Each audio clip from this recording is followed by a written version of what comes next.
So many people, when they're talking about this play or they talk about this material, they want to reduce it even further to did he or didn't he, or who's right, who's wrong, who's right, who's wrong. And what's so interesting about Philip's work is that you'll never, ever, ever be able to pin him down, because his interest in human beings, their contradictions, the things that don't mesh, is so deep.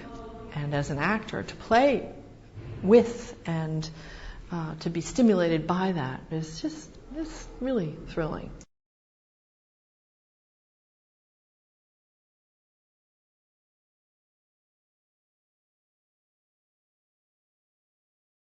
The habit took me a long time to get dressed, longer than The Devil Wears Prada, which I thought I would die getting dressed for that movie every day. You know, between the shoes and the hats and the belt and the thing.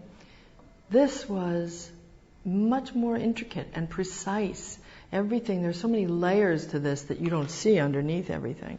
And to feel it, and to feel that the ritual of putting on the habit is part of the ritual of the day. It's part of like the Stations of the Cross. You get ready to be this servant of God. And you begin it from the moment your feet touch the floor out of bed in the morning. And that was preparation for the part, you know. And I loved wearing it.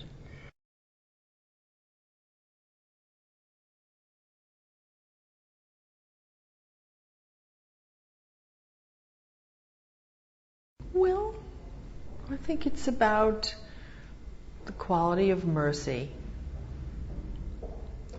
and really understanding that in human affairs.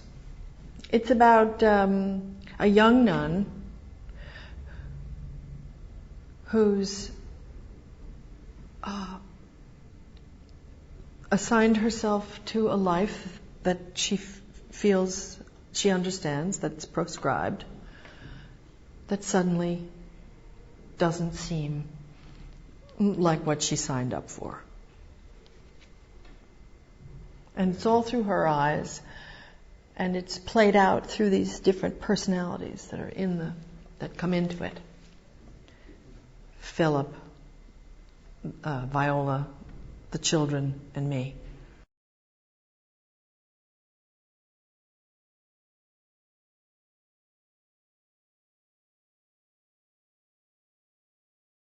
I felt for her as an actress, as well as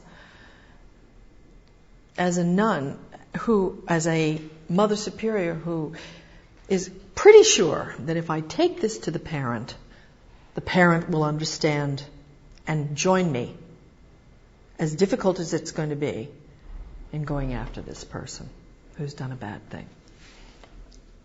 And she defies every one of my expectations.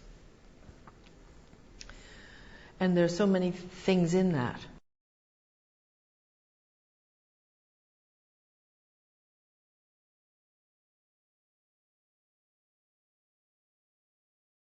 I mean, I'm trying to think of anybody else who can convey being truly innocent, being really the untrammeled snow. She can do that. And even people who are much younger are much more knowing.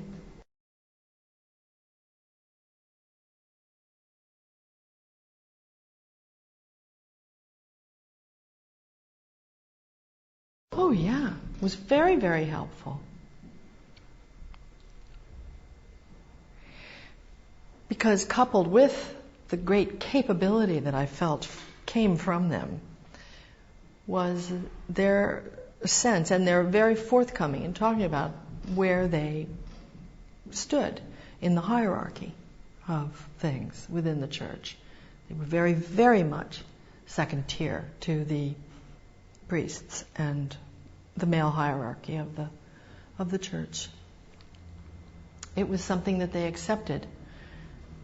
And when I spoke to some of them who were more forthcoming,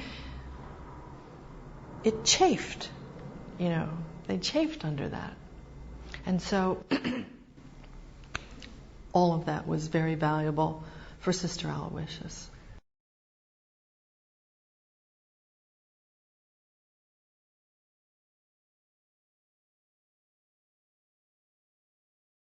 It was a living organism, and John always felt that he had the opportunity to come in and pare it down, distill it to its strongest incarnation. And then the really astounding thing is that as its playwright, as its parent, he just completely opened it up in a different way, including adding characters, adding scenes, adding the children of the school, which is a huge change. So it's not just simply opening up a play to, exterior shots of the river. It's introducing another major character, which in the play you never see any children. And in this, they are so important, central. They're the fulcrum of all events.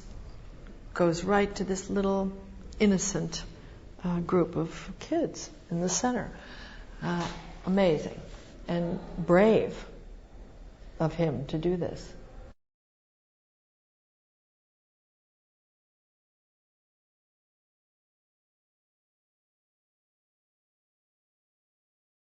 Well, the first thing I thought when I saw the movie, because, I was involved in the emotion of it and its argument and its passions and all those things, what I wasn't prepared for was its beauty. It's really, Roger Deakins, the cinematographer,